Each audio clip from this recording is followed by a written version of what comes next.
कुंज बिहारी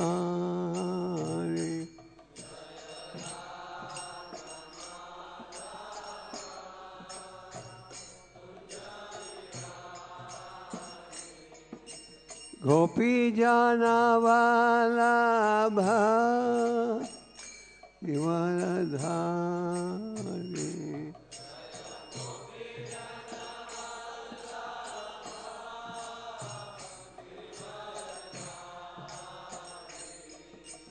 गोपी जाना वाला धारी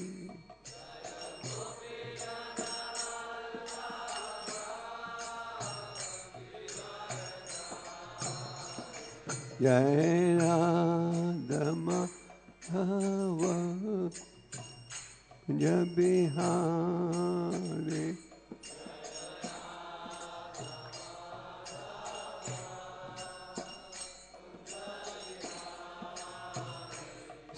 सोदानंदन ब्रज जन अंजना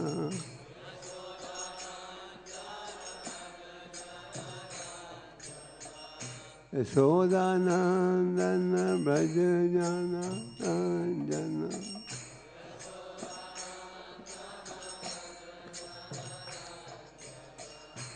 यमुना तीरा वनचारी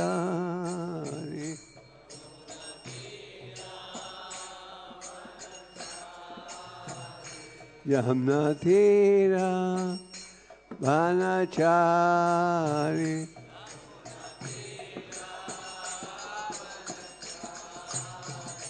जय राधा माधव कुंज बिहारी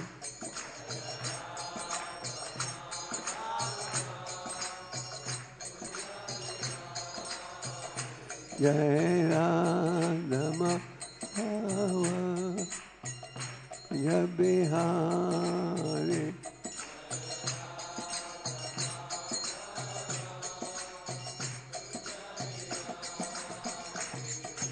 गोपी जाना वाला वरधारी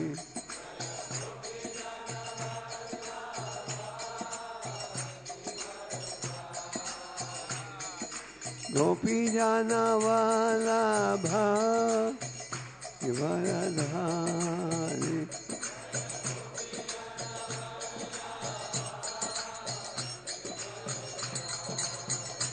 सोदानंदन ब्रज जन अंजना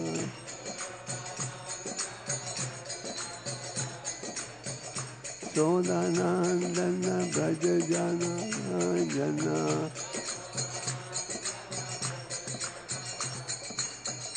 यमुना तीरा वनचारी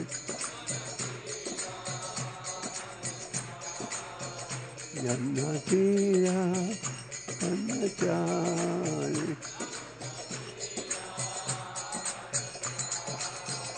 जय Radha Madhav Kunj Bihari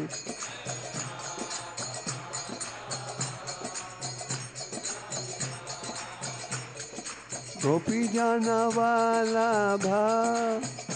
वरधारी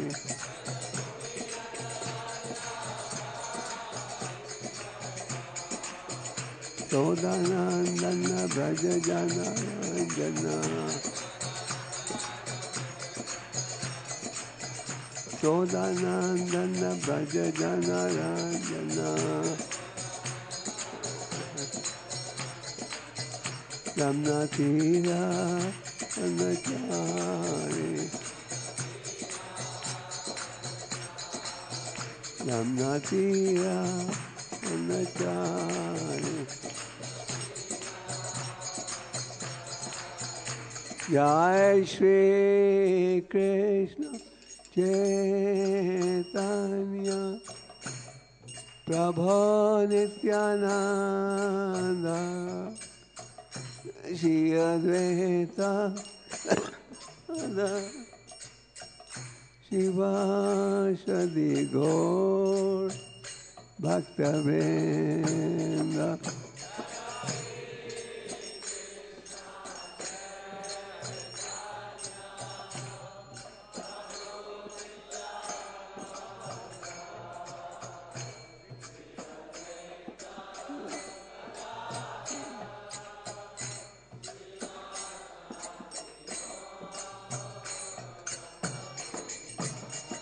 Jai Shri Krishna Chaitanya Prabhu Nityananda Shri Advaita Radha Sivasadi Gaur Bhaktavrinda.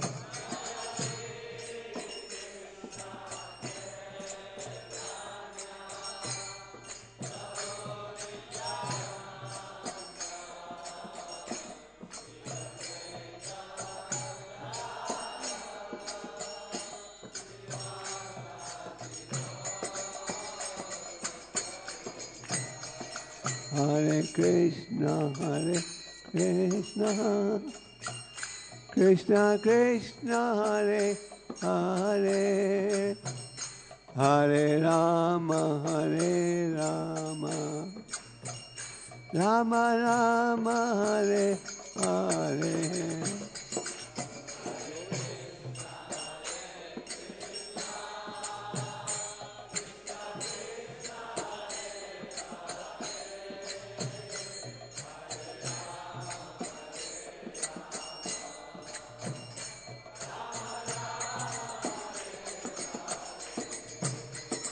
Hare Krishna,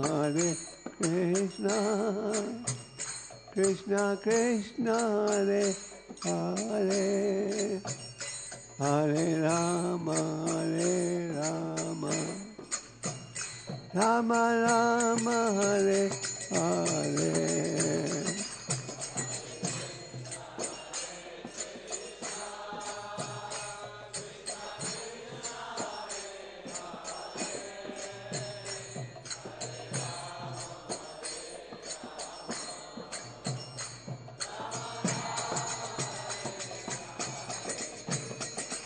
Hare Krishna, Krishna Krishna, Hare Hare, Hare Rama, Rama Rama, Hare Hare.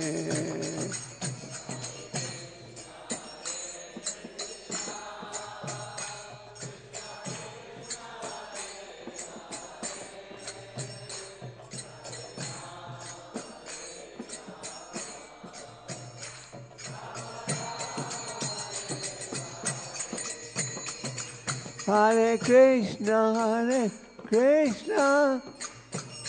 Krishna Krishna, Hare Hare, Hare Rama,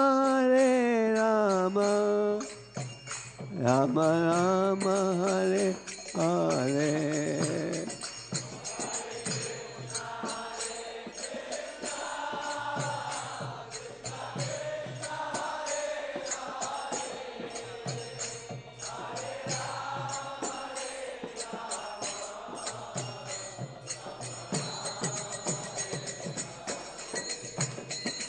Hare Krishna,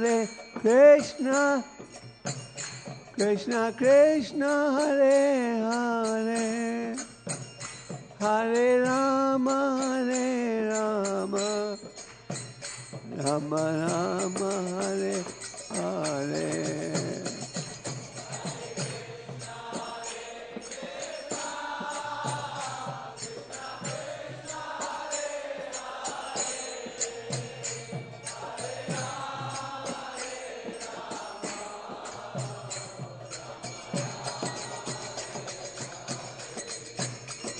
Hare Krishna, Krishna Krishna, Hare Hare, Hare Rama, Rama Rama, Hare Hare.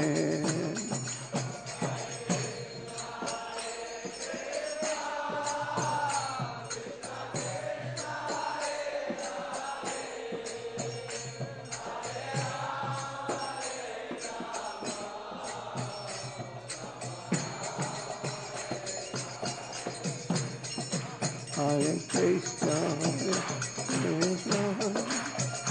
Krishna Krishna, Hare Hare, Hare Rama, Rama Rama, Hare Hare.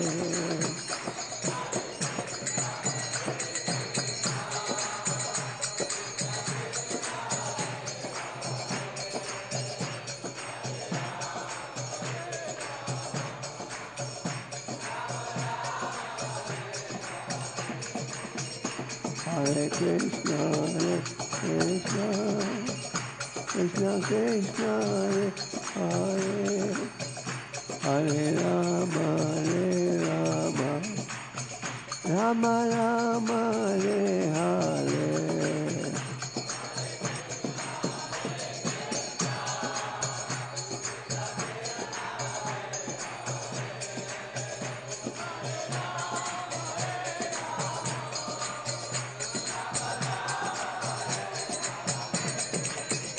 Hare Krishna,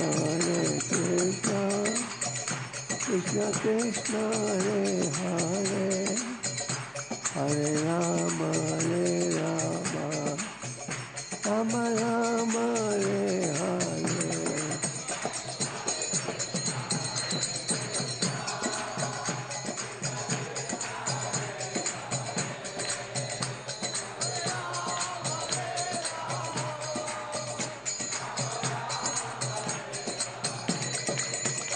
Hare Krishna,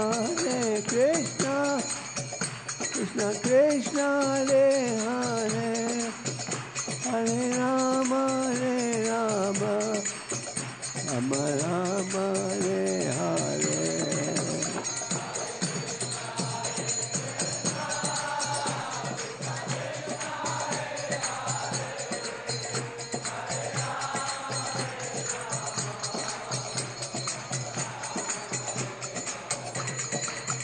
Hare Krishna, Krishna Krishna, Hare Hare, Hare Rama, Rama Rama, Hare Hare.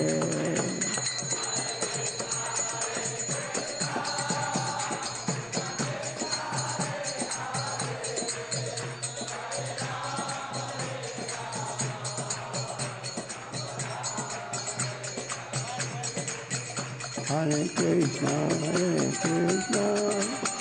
Krishna Krishna, Hare Hare, Hare Rama, Rama Rama, Hare Hare.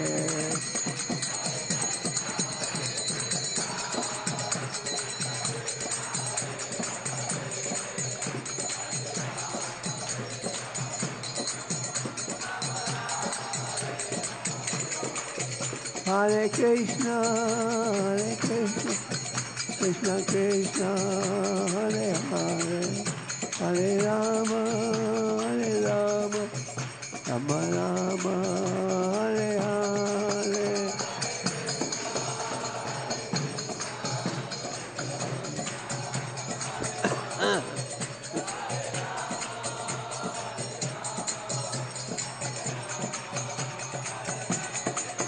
Hare Krishna, Krishna Krishna, Hare Hare, Hare Rama, Rama Rama, Hare Hare.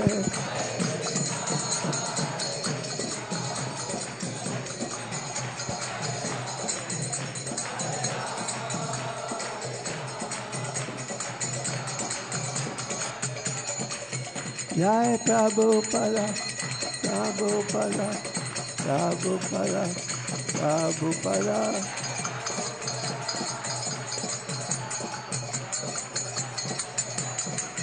Jai Radha Parshari Radha, Hare Hare. Haribo, Haribo, Haribo, Haribo.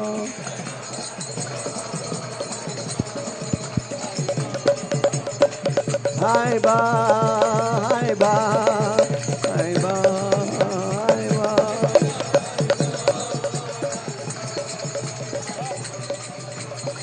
Hai Ba, Hai Ba, Hai Ba, Hai Ba.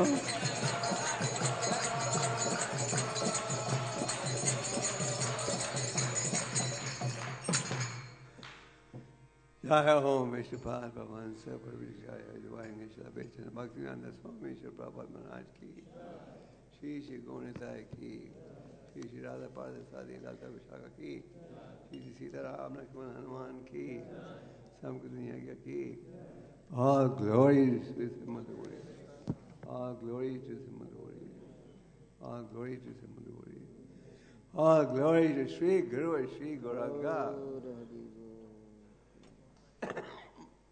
Monupa, we read this report today. Okay, so it's going to be a very short class, mainly the report. आपके मंदिर ने किस प्रकार की सेवा की पिछले साल? ओम नमो भगवते वासुदेवाय। ओम नमो भगवते वासुदेवाय। ओम नमो भगवते वासुदेवाय।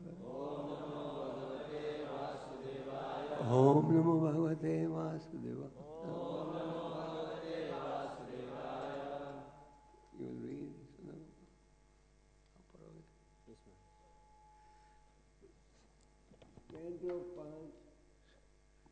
Chapter 8, text 16.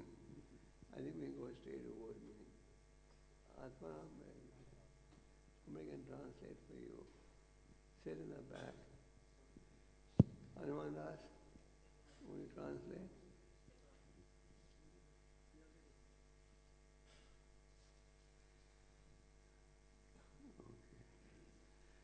I think the slokas are in prose form, so we just go to the word meaning. 5, 8, 16 शब्दार्थ अभी निसंदेह बत अहो सह वह छौना वै निश्चय ही कृपणः दीन एण बालकः मृगशावक मृत हरिणी सुतः मृत हरिणी का बच्चा अहो ओह मम मेरा अनार्यस्य अनार्य का असभ्य आदिवासी 60 धोखेबाज का किरात अथवा असभ्य आदिवासी का मतेह मन वाले अकृत सुकृतस्य पुण्यहीन कृत विश्रम्भः विश्वास करते हुए आत्म प्रत्ययेन मुझे अपने ही समान समझते हुए तत् अविगणयन इन सब बातों को सोचे बिना सुजनः इव भद्र पुरुष की भांति अगमिष्यति क्या वह फिर से लौटेगा। अनुवाद और तात्पर्य श्रील प्रभुपाद जी के द्वारा। श्रील प्रभुपाद की। भरत महाराज सोचते, ओह यह मृग अब असहाय है, मैं अत्यंत अभागा हूँ और मेरा मन चतुर शिकारी की भांति है, क्योंकि यह सदैव छल तथा निष्ठुरता से पूर्ण रहता है। इस मृग ने मुझ पर उसी प्रकार विश्वास किया है जिस प्रकार एक भद्र पुरुष धूर्त मित्र के दुराचार को भूलकर उस पर विश्वास प्रकट करता है। यद्यपि मैं अविश्वासी सिद्ध हो चुका हूँ, किंतु क्या यह मृग मुझ पर विश्वास करके पुनः लौट आएगा। तात्पर्य, भरत महाराज अत्यंत नेक और महान थे, अतः जब मृग उनसे दूर रहता तो वे शरणागत की रक्षा करने में स्वयं को अयोग्य समझने लगते। पशु के प्रति आसक्ति के कारण वे सोचते कि यह पशु भी उन्हीं के समान नेक तथा महान है। आत्मवत मन्यते जगत, इस तर्क के अनुसार प्रत्येक प्राणी को चाहिए कि अन्य प्राणियों को अपने समान समझे। अतः महाराज भरत को ऐसा लगा कि उस मृग ने उनकी उपेक्षा के कारण उनका साथ छोड़ा है और अपने नेक हृदय के कारण वह पुनः लौट आएगा। अनुवाद रिपीट। भरत महाराज सोचते, ओह यह मृग अब असहाय है, मैं अत्यंत अभागा हूँ और मेरा मन चतुर शिकारी की भांति है, क्योंकि यह सदैव छल तथा निष्ठुरता से पूर्ण रहता है। यह मृग ने मुझ पर उसी प्रकार विश्वास किया है जिस प्रकार एक भद्र पुरुष धूर्त मित्र के दुराचार को भूलकर उस पर विश्वास प्रकट करता है। यद्यपि मैं अविश्वासी सिद्ध हो चुका हूँ, किंतु क्या यह मृग मुझ पर विश्वास करके पुनः लौट आएगा? ओम ज्ञानतिमिरन्धस्य ज्ञानाञ्जनशलाकया चक्षुरुन्मिलितं येन तस्मै श्रीगुरवे नमः। श्रीचैतन्यमनोभीष्टं स्थापितं येन भूतले स्वयं रूपा कदा मया ददाति। वन्देऽहं श्रीगुरो श्रीयुतापदकमलं श्रीगुरून् वैष्णवांश्च श्रीरूपं सग्राजतं सहगना रघुनाथान्वितं तं सजीवं साद्वैतं सवधूतं परिजनसहितं कृष्णचैतन्यदेवं श्रीराधा कृष्णपदान् सहगना ललिता। हे कृष्णा करुणा सिंधु दीनबंधु जगतपते गोपेशा गोपिका कांता राधा कांता नमोस्तुते। तप्त कांचन गौरांगी राधे वृंदावनेश्वरी ऋषभानुसूरि देवी प्रणमामि हरिवे। वाञ्छा कल्पतरुभ्यश्च कृपा सिन्धुभ्येव च पतितानां पावनेभ्यो वैष्णवेभ्यो नमो नमः।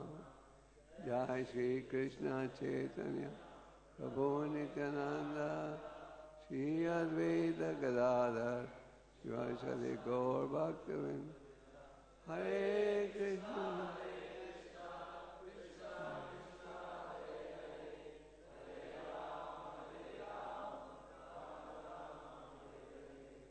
कृष्णा। शायद क्लास थोड़ी छोटी होगी क्योंकि हम ये रिपोर्ट पढ़ना चाहते हैं। तो आप इस समय भारत महाराज की कथा सुन रहे हो।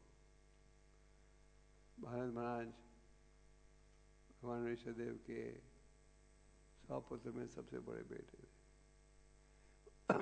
ऋषभदेव जी कौन थे? भगवान के अवतार। तो भारत महाराज ने राज्य किया, फिर राज्य छोड़कर वो गए जंगल में भगवान की तपस्या करने के लिए। प्राचीन समय में यही था रिवाज, शासन करो उसके पश्चात जंगल में जाओ भगवान का चिंतन करने के लिए। और जंगल में उन्होंने क्या देखा? जंगल में थे, तपस्या कर रहे थे, भगवान के नामों का उच्चारण कर रहे थे। तो उन्होंने एक दिन देखा कि एक मृग एक हिरनी का पीछा कर रहा था। कौन? शेर। और शेर की आवाज़ से सब डरते हैं। आपने कभी सुना है शेर की आवाज़? मैंने 2 दफ़ा सुना था। एक दफ़ा किसी मोकिनिया में शेर की आवाज़ आ रही थी। शेर ज़्यादा दूरी पर नहीं था, एक समय यहाँ त्रिवेंद्रम में। तो शेर की आवाज़ सुन के सारे जानवर भाग जाते हैं। तो ये हिरनी भाग रही थी, अपनी जान को बचाने के लिए उन्हें छलांग मारना पड़ा छोटे समुद्र में, और वहाँ से मर गई। पर मृग पैदा हुआ, उनके गर्भ से गिरा। तो भारत महाराज ने सोचा कि शायद भगवान की इच्छा है कि इस निर्दोष पशु की देखभाल मैं करूं, और भारत महाराज ने इस मृग को अपने साथ रखा।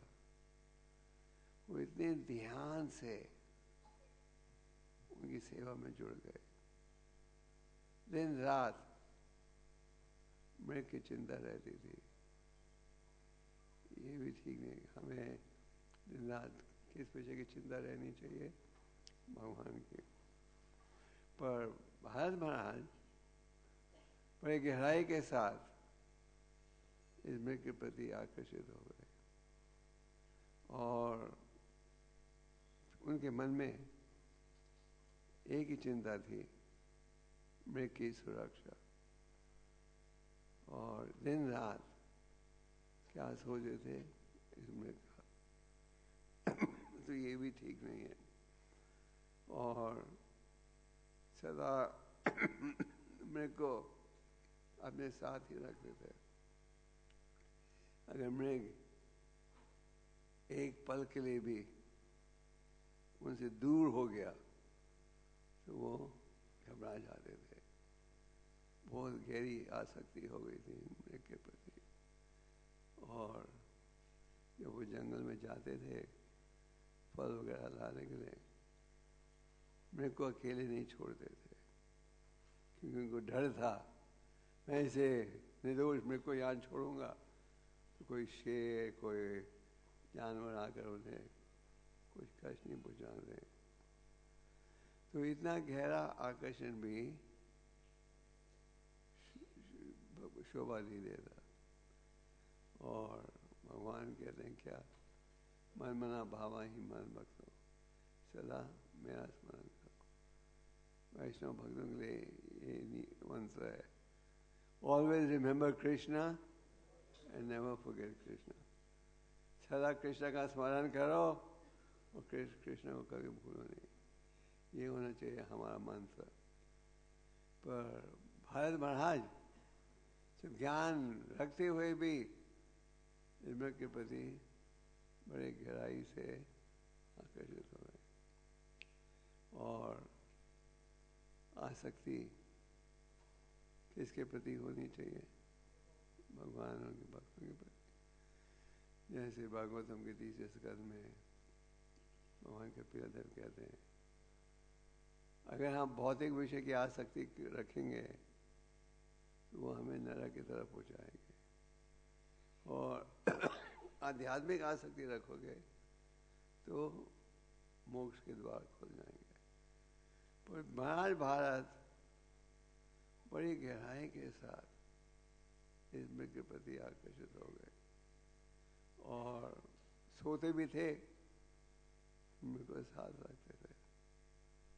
और अगर मृग एक पल के लिए भी उनकी नजरों से दूर हो जाए तो वो घबरा जाते थे। तो यह हम देख रहे हैं जो मृग उनकी नजरों से दूर हो गया था, और भारत महाराज अत्यंत चिंता में है। वो क्या कह रहे हैं, ये मृग जो है ये मेरे से खुश नहीं था, इसलिए वो यहाँ से चला गया है, और अपने आप को दोष दे रहे हैं कि मेरी कमियों के कारण ये निर्दोष मृग मुझे छोड़कर अब चले गया है, और उन्हें कुछ पता नहीं था चला गया। तो इस लीला में हम देखते हैं कि जहां मन है मृत्यु के समय उस प्रकार का देह भी प्राप्त होगा। भगवान गीता में कहते हैं मन को वश में लाओ, और भगवान क्या कहते हैं गीता के 18वें अध्याय में, मन मन भावा मत भक्तो मन जी मन नमस्तो वाम वाशुदि सत्यम ते प्रतिजन पीयूष में। भगवान कहते हैं मेरा चिंतन करो, मेरा भक्त बनो। तो एक तरह से भारत में मृग की देखभाल कर रहे थे, वो ठीक है, पर इतना गहरा आकर्षण कि 24 घंटे मृग का ही विचार किया जाए, ये ठीक नहीं है भक्त। तो भगवान कहते हैं गीता में मन को बंधु बनाओ। इसी श्रीमद् भागवतम में 5वें स्कंद के 5वें अध्याय में भगवान ऋषभदेव जी की शिक्षा का ज्ञान प्राप्त करते हो। ऋषभ शब्द का अर्थ है सबसे प्रसिद्ध, और ऋषभदेव जैसे हम कह चुके हैं भगवान के अवतार थे। तो भगवान ऋषभदेव महाराज कहते हैं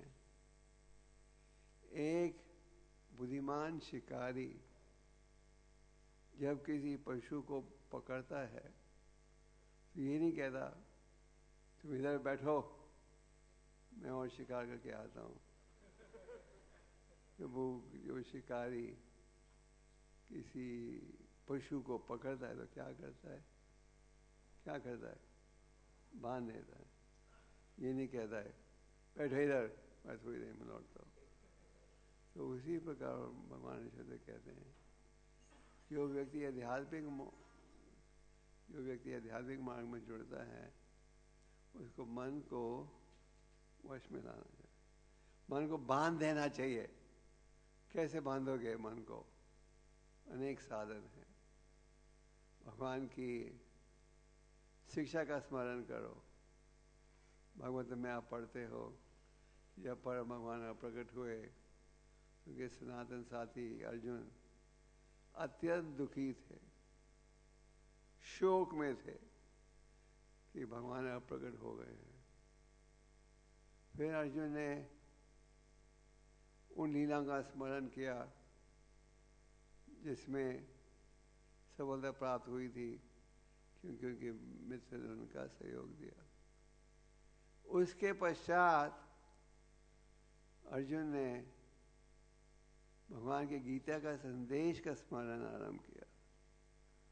जब उन्होंने गीता के संदेश का स्मरण आरंभ किया तो जो दुख शोक था वो समाप्त हो गया, क्योंकि गीता के संदेश में भगवान में कोई अंतर है नहीं। जो गीता के श्लोकों का उच्चारण कर रहे थे तो उन्हें ऐसे लगा कि परम भगवान स्वयं वहाँ उपस्थित है और शोक उदासीपन सब समाप्त हो गया। तो प्रभा जी कहते हैं कि जिस प्रकार अर्जुन ने गीता के श्लोकों का स्मरण किया और उन्हें ये लगा कि परम भगवान अप्रकट नहीं हुए हैं, परम भगवान सदा मेरे साथ हैं, तो उनका शोक तुरंत ही समाप्त हो गया। प्रभा जी कहते थे कि I never felt that my spiritual master was not with me. प्रभु जी कहते थे मुझे कभी ऐसे महसूस नहीं हुआ कि मेरे गुरु महाराज मेरे साथ नहीं है। क्यों?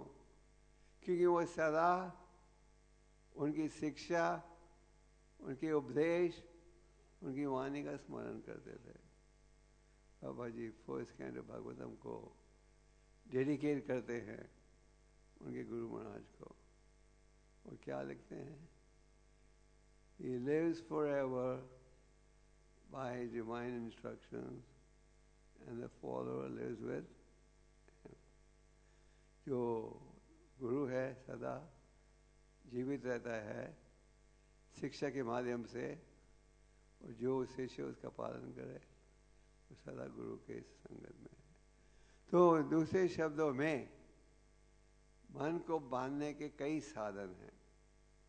जैसे हमने कहा, एक चापलूसी शिकारी पशु को पकड़कर छोड़ता नहीं है, उसको बांध देता है। तो हमें हमारे मन को बांधना है। तो प्रश्न ये उठता है, कैसे हम बांधे? एक साधन बांधने का है, भगवान के गीता के संदेश का स्मरण करो। कई भक्त हैं जो कि एक श्लोक चुन लेते हैं, वो सारा दिन एक श्लोक कार्ड में लिखते हैं, वो सारा दिन उस श्लोक का उच्चारण करते हैं, स्मरण करते हैं। इस प्रकार ज्ञान भी बढ़ता है और चंचल मन जो ढीठ है उसे भी आप वश में ला सकते हो। ये एक साधन है। फिर और क्या साधन है मन को बांधने का? भगवान की लीलाओं का स्मरण करो। भगवान की अनेक लीलाएं हैं। चैतन्य महाप्रभु की लीलाएं हैं, प्रभुपाद की लीलाएं हैं, इनका स्मरण करो। वो एक और साधन है मन को बांधने का। फिर उनके विग्रह का, भगवान अच्छा विग्रह के रूप में प्रकट होते हैं, विग्रह का स्मरण करो।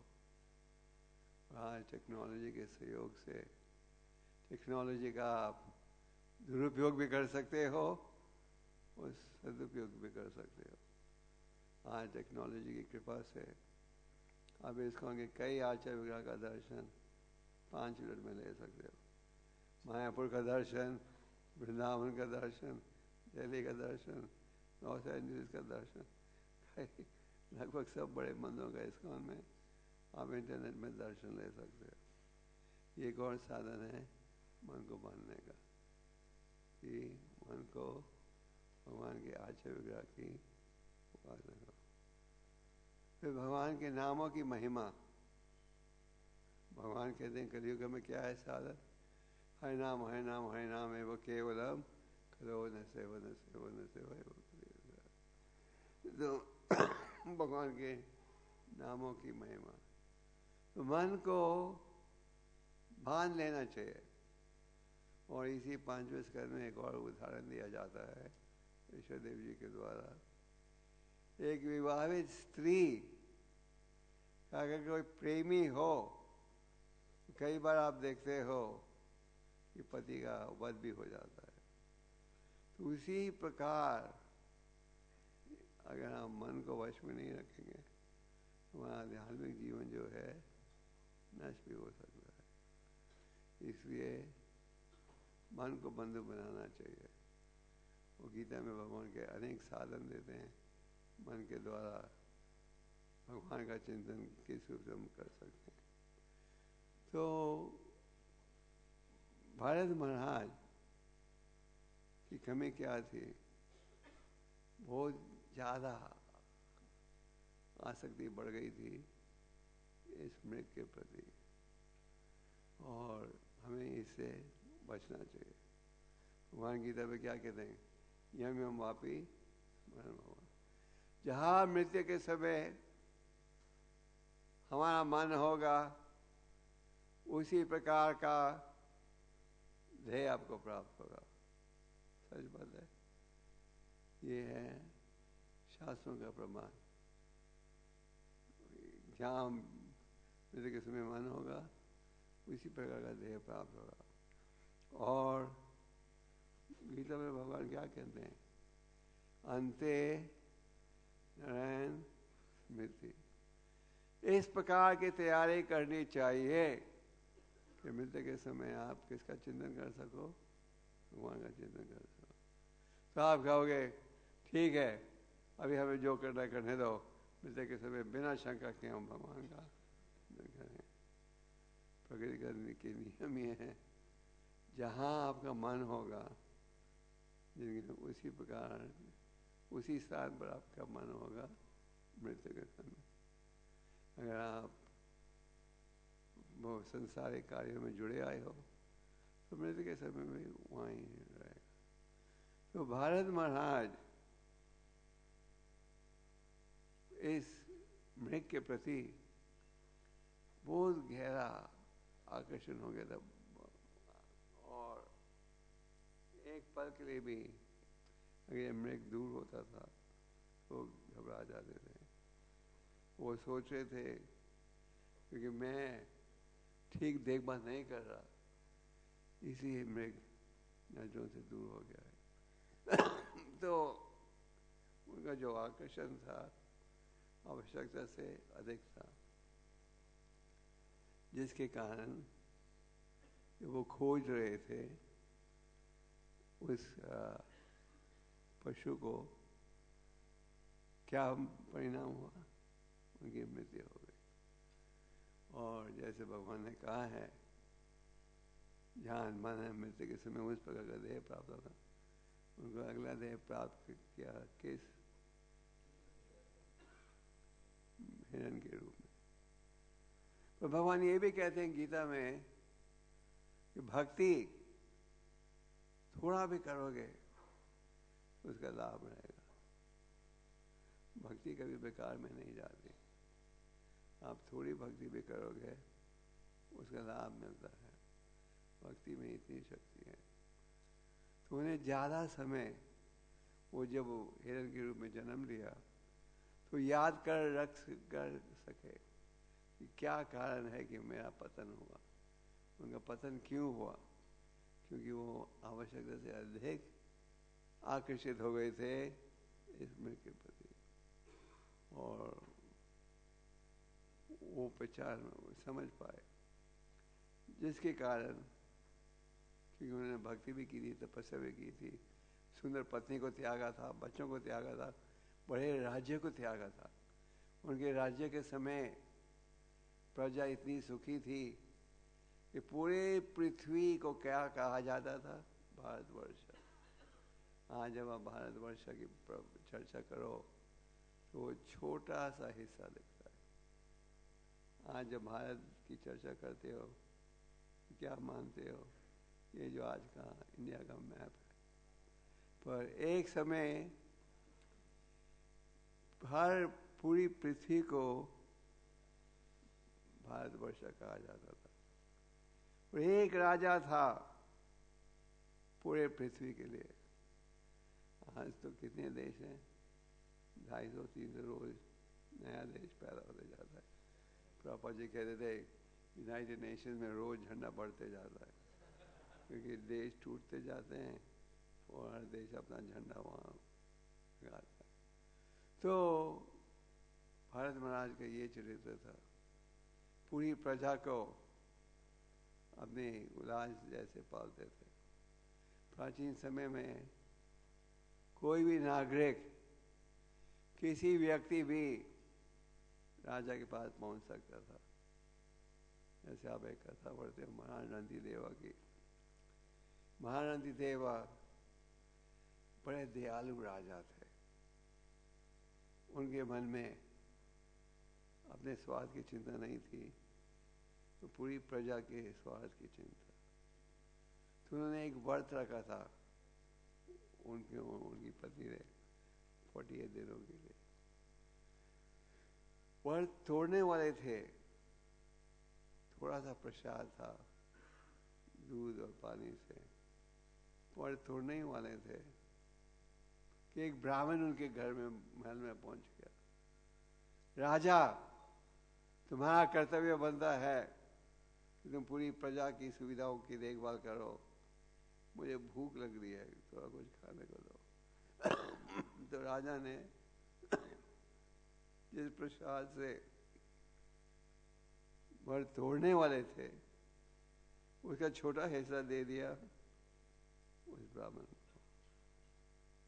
तो फिर वो अपना व्रत तोड़ने ही वाले थे, फिर एक और भूखा व्यक्ति आ गया। राजा, मुझे भूख लग रही है, तुम्हारा कर्तव्य है कि तुम मेरी भूख की देखभाल करो। राजा ने तो थोड़ा सा बचा था वो भी दे दिया। फिर एक प्यासा व्यक्ति आया, उसने कहा कि प्यास लग रही है। तो जो पानी था अंत में वो भी दे दिया। असल में जो देवता थे वो उनकी परीक्षा ले रहे थे, वो क्योंकि महाराज देव बड़े प्रसिद्ध थे दयालु राजा के रूप में। तो देवता उनकी उनकी परीक्षा ले रहे थे। कई बार जब भक्ति में जुड़ते हो भगवान हमारी परीक्षा भी लेते हैं कि इसका कितना कठोर भाव है सेवा करने का। कई बार आपको परेशानियों का सामना करना पड़ता है। वहाँ देखते हैं भक्त घबराएगा या नहीं। कई बार माया की सुविधा प्राप्त होती है, ये देखते हैं भगवान माया से वो आकर्षित हो रहा है या नहीं। तो देवता बड़े प्रसन्न थे। देवता ने अपना असली रूप बता दिया का हमारी परीक्षा ले रहे थे। एक समय एक बाज, एक कबूतर का पीछा एक बाज कर रही थी। एक राजा थे महाराज सिब्बी, बड़े दयालु। तो कबूतर महाराज सिब्बी के पास पहुंच गया, बचाओ मुझे, ये बाज मेरा पीछा कर रही है, मुझे खाना चाहती है, बचाओ बचाओ। तो महाराज सिब्बी ने कहा ठीक है, तो मेरे पास आए हो, तुम्हारी सुरक्षा मेरा कर्तव्य है। थोड़ी देर बाद एक बाज वहां पहुंच गई। बाज ने पूछा यहाँ कोई कबूतर आया था? राज ने कहा आया था, मैंने सुरक्षा की भीख मांगी थी, मैं उसकी रक्षा कर रहा हूं। नहीं, उसके चमड़े को मैंने खाना था। तो राजा ने कहा ठीक है, अब मेरे शरीर का चमड़ा खा लो, उस कबूतर के वजन के बराबर। यहाँ भी देवता उनकी परीक्षा ले रहे थे। तो देवताओं की इच्छा के अनुसार महाराज सिब्बी का वजन बढ़ते गया। इसका मतलब है और भी कबूतर का वजन बढ़ते गया। महाराज सिब्बी ये नहीं कहा तो मेरे शरीर से चमड़ा नहीं ले सकते, वो देते गए। फिर देवता इतने प्रसन्न थे, उन्होंने प्रकट किया कौन थे, बाज और कबूतर देवता ही थे। तो प्राचीन समय में जो राजा होते थे उन्हें राज ऋषि कहा जाता था। राजा भी और ऋषि भी। और भारत महाराज के पिता तो थे ऋषभदेव।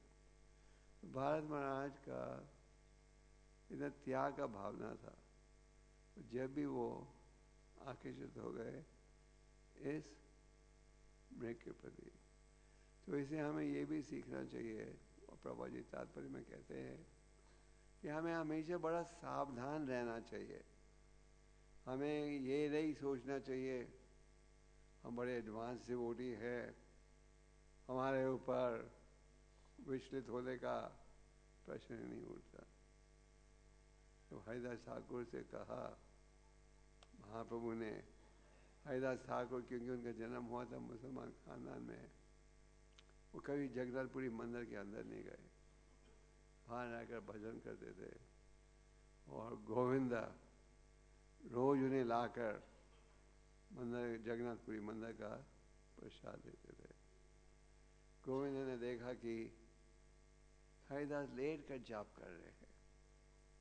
ये हरिदास की इच्छा थी। हरिदास को पता था कि परम भगवान चैतन्य महाप्रभु अभी प्रकट होने वाले हैं।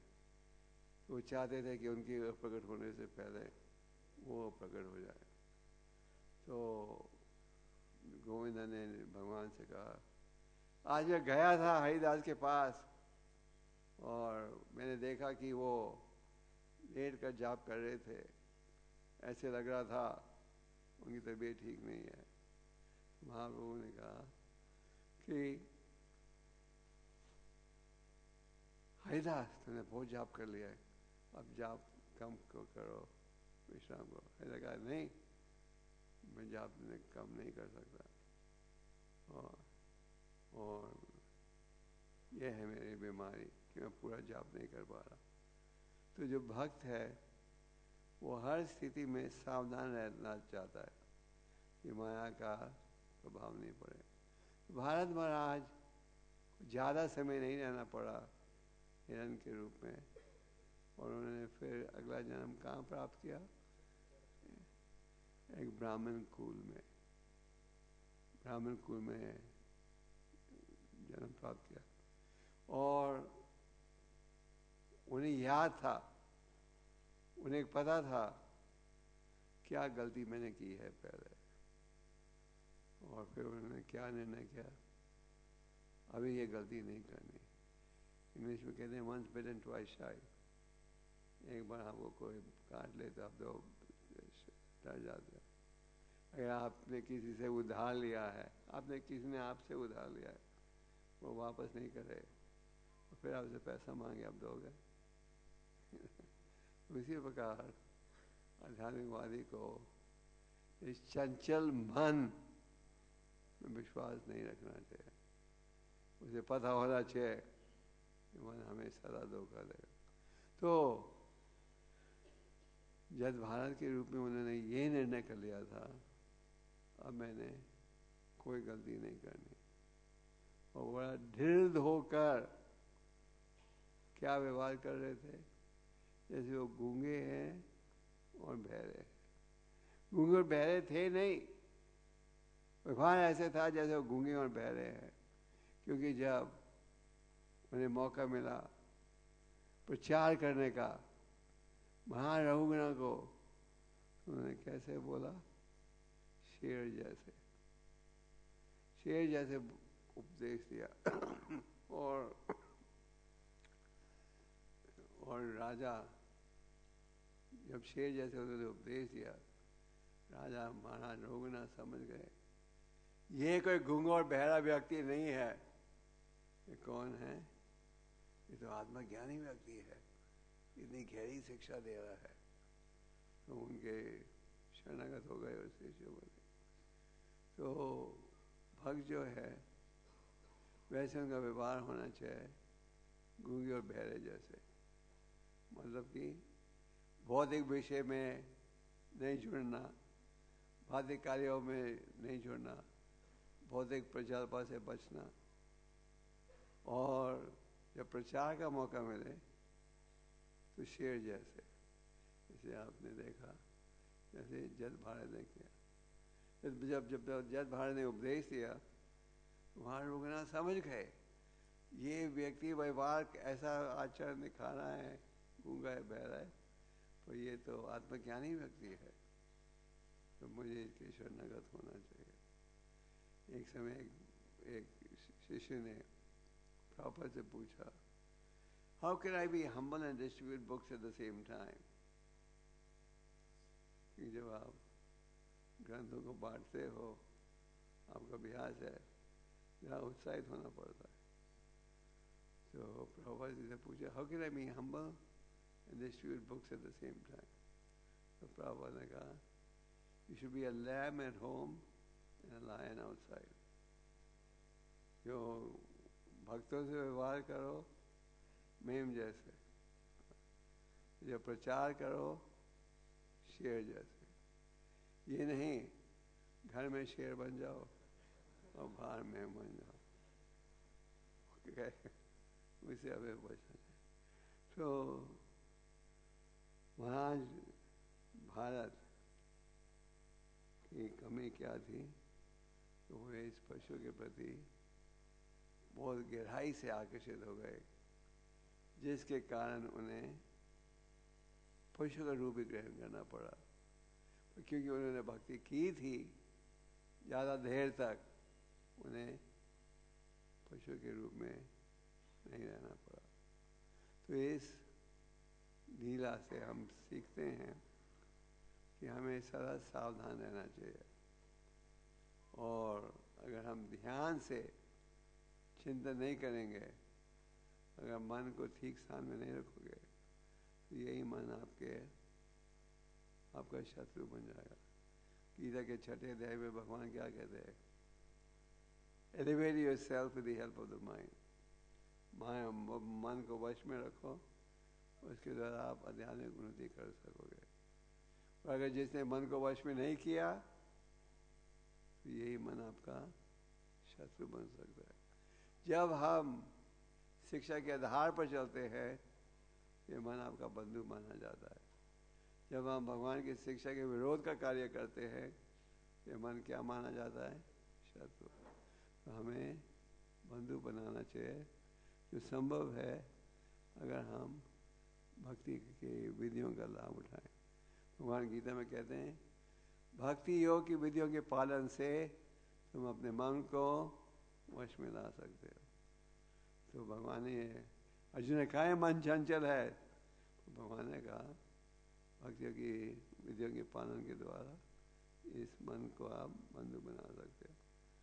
तो महाराज महाराज के लीला से हम ये सीखते हैं कि मन को हमें हमेशा ठीक स्थान में रखना चाहिए।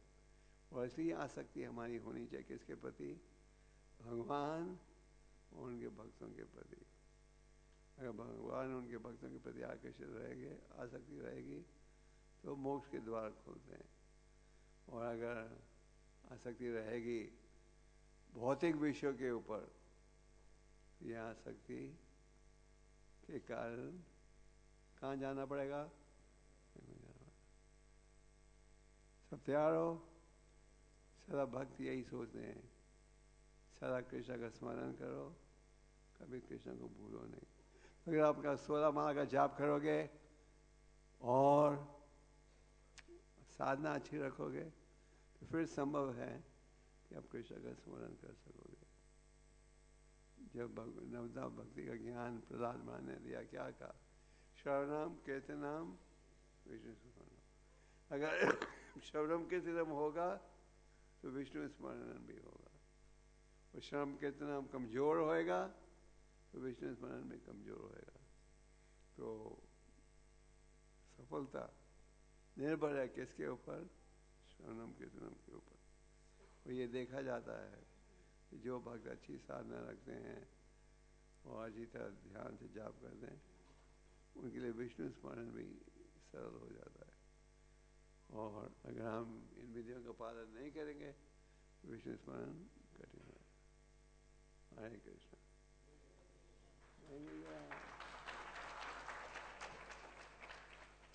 रिपोर्ट पढ़ना चाहता हूँ। साधु हृदय की इच्छा थी कि मैं कल पढ़ूँ, पर कल मैं क्लास दे नहीं पाया। आप सुनना चाहते हो? काफी लंबी रिपोर्ट है, पर आपके मूर्तियों को